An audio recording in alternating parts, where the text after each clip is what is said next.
देख रहे हैं नेटवर्क 33 राजकुमार के साथ। तो चलिए बढ़ते हैं आज की कहानी की ओर। दोस्तों, मेरा नाम कुशल कुमार है। रात का समय हो रहा था और चारों तरफ घनघोर सन्नाटा पसरा हुआ था और उसी बीच में अपने ट्रक को ड्राइव करता हुआ हाईवे के बीचों बीच मजे से ट्रक को दौड़ा रहा था, क्योंकि अब रात के तकरीबन 8 बज चुके थे और मेरे पेट के अंदर मुझे जोर की भूख भी लग रही थी, जिस वजह से मुझे किसी ढाबे का इंतज़ार था। लेकिन अभी 3 किलोमीटर का सफ़र बीत चुका था, मगर मुझे कहीं पर भी ना तो कोई चाय का ढाबा मिल पाया और ना ही मुझे किसी होटल का अता पता था। ऊपर से मेरे पेट के अंदर चूहे कूद रहे थे, जिस वजह से अब भूख बर्दाश्त से बाहर हो चुकी थी, जिस वजह से मैं अभी भी अपनी आंखों से किसी ढाबे को ढूंढने की कोशिश कर रहा था। जब मैं थोड़ा आगे गया तो मुझे हाईवे से सटा हुआ एक छोटा सा ढाबा नज़र आने लगा, लेकिन भूख काफ़ी ज़ोर की लगी हुई थी, जिस वजह से मैंने इस बात से ज़्यादा मतलब नहीं रखा कि आखिर ढाबा छोटा है या फिर बड़ा, क्योंकि इस वक्त मुझे सिर्फ अपनी भूख को मिटाना था। फिर मैंने ट्रक को वहीं हाईवे पर रोक दिया, क्योंकि वह ढाबा थोड़ी दूरी पर था। दरअसल उसकी लाइट के अलावा वहाँ पर एक बोर्ड लगाया गया था। उस पोस्ट पर कुछ इस प्रकार से टेक्स्ट लगाए गए थे जो चमक रहे थे, जिस वजह से ही तो मुझे उस ढाबे का पता चल पाया कि यहाँ पर एक छोटा सा ढाबा पड़ता है। फिर मैं नीचे उतरा और नीचे उतरने के बाद उस ढाबे की तरफ चल पड़ा। फिर जब मैं उस ढाबे के पास पहुँचा तो मैंने देखा कि वहाँ पर एक आदमी बैठा हुआ था। दरअसल वह आदमी भी भूख के मारे शायद उस जगह पर बैठा हुआ था। मैं उस आदमी के पास जाकर बैठ गया और मैंने भी खाना ऑर्डर करने का सोचा। तभी मैंने देखा कि वहाँ पर कोई भी शाकाहारी खाना नहीं था। दरअसल यह ढाबा किसी चिकन का था, जिस वजह से मैं खाना तो खा ही नहीं सकता, क्योंकि मैं आपको बता दूं कि मैं कभी भी अपनी ज़िंदगी में मांसाहारी भोजन का सेवन नहीं करता और ना ही मैं कभी शराब के पास रहता हूँ। तभी उस आदमी ने शराब की एक बोतल का ऑर्डर किया, जिसे सुनकर मैं एकदम से हैरान रह गया। मैंने ज़्यादा नहीं सोचा और तुरंत ही उस जगह से खड़ा हो गया, क्योंकि अब मैं इस मांसाहारी ढाबे पर 1 मिनट भी रुकने को तैयार नहीं था। तभी उस आदमी ने मुझसे कहा, अरे भाई साहब, एक बार खाना तो टेस्ट कर लीजिए। फिर जब मैं पीछे पलटा तो मेरी आंखें फटी की फटी रह गईं। दरअसल मैंने देखा कि जहाँ पर कुछ देर पहले मुझे उस आदमी की थाली में चिकन दिखाई दे रहा था, तो अब उस थाली के अंदर सामान्य भोजन था। यह देखकर मैं हैरान रह गया और फिर मैंने देखा कि उस ढाबे का सर्वेंट बुक लेकर मेरे पास खड़ा है।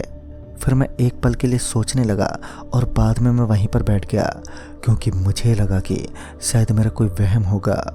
और फिर मैं उसी कुर्सी पर बैठ गया। अभी मैं बैठा ही था कि सिर्फ 1 मिनट के अंदर उस सर्वेंट ने सारा भोजन परोस दिया। मैं तो हैरान रह गया, जो कि मुझे उसके अलावा वहाँ पर कोई और दिखाई नहीं दे रहा था। ऐसा लग रहा था मानो वह आदमी पहले ही मेरे लिए खाना परोस चुका हो, क्योंकि उस आदमी ने सिर्फ कुछ सेकंड का ही समय लगाया और फिर खाना परोस दिया। फिर मैंने सोचा कि शायद यहाँ पर कुछ और लोग भी काम करते होंगे, जो सभी इस ढाबे के अंदर होंगे, मगर दिखने में वह ढाबा बहुत ही छोटा लग रहा था। अभी मैं खाने का इंतज़ार कर रहा था और वह सर्वेंट मेरे पास खाना लेकर लौटा, और जब मैंने खाना देखा तो मानो एक बार के लिए मेरी तो चीख ही निकल गई, क्योंकि मैंने देखा कि उस खाने के अंदर मेरी ही कटी हुई मुंडी पड़ी हुई थी। ये देखकर तो मैं ज़ोर से चिल्लाने लगा। तभी उस आदमी ने मुझे अपना हाथ लगाते हुए कहा, अरे भाई साहब, आप पागल वागल हैं क्या? ऐसे चिल्ला क्यों रहे हैं? आपके सामने एकदम शाकाहारी खाना पड़ा है। फिर जब मैंने एक नज़र उस खाने पर डाली तो एक बार फिर मेरे शरीर में बिजली सी दौड़ गई।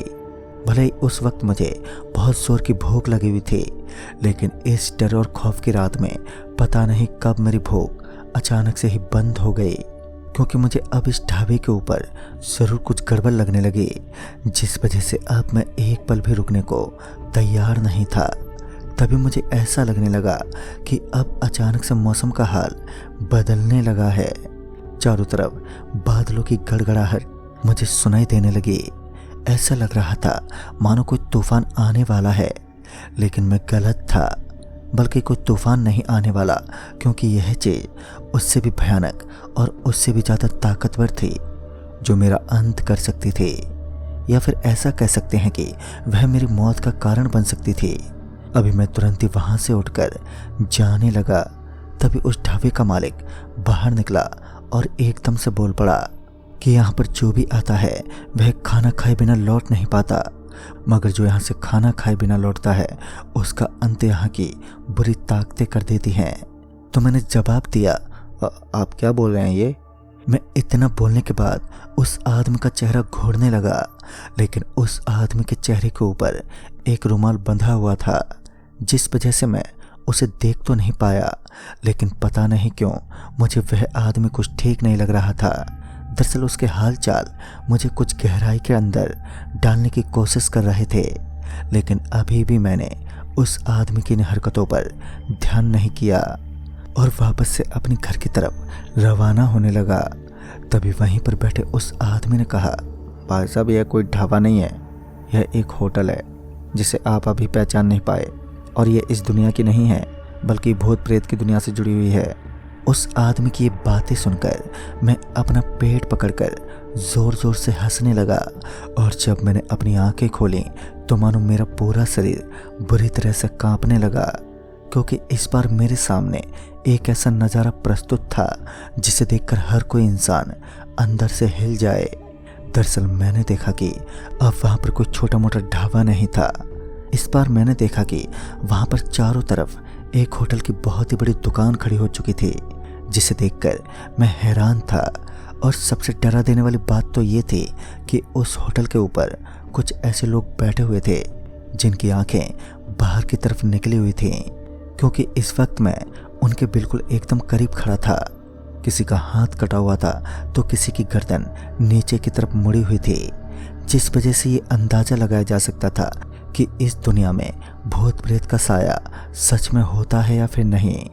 आज तक मैं इन चीज़ों में विश्वास न करने वाला शख्स आज इन्हीं के बीच फंस चुका था। मुझे डर और खौफ ने अपने अंदर इस कदर डाल दिया था कि मैं अपनी पूरी ताकत लगाकर भी यहाँ से बच निकलने में सक्षम नहीं था, लेकिन मुझे यहाँ से निकलना ही था, वरना आज मेरी मौत बिल्कुल निश्चित थी। तभी वह होटल वाला मालिक, जिसको मैंने पहले भी देखा था, वह मेरी तरफ देखकर बार बार मंद मंद मुस्कुराहट दे रहा था। उसकी मुस्कुराहट किसी बड़े खतरे की तरफ संकेत कर रही थी।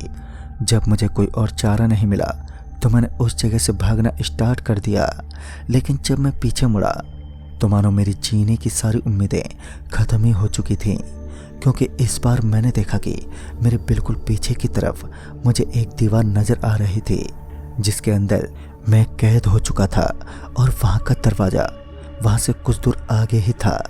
वहाँ के दरवाजे तक पहुँचने के लिए मुझे बहुत मशक्क़त करनी पड़ती, क्योंकि वहीं पर उस भयानक राक्षसों का एक झुंड बैठा हुआ था।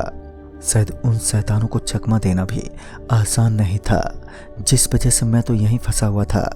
फिर मैंने सोचा कि मैं इस दीवार के ऊपर से कूद जाऊंगा, लेकिन जब मैं आगे बढ़ने लगा तो मैंने देखा कि मैं जिस जगह से आगे बढ़कर उस दीवार के पास पहुंचा था, तो मैं वापस पता नहीं कैसे उसी जगह पर आकर खड़ा हो गया।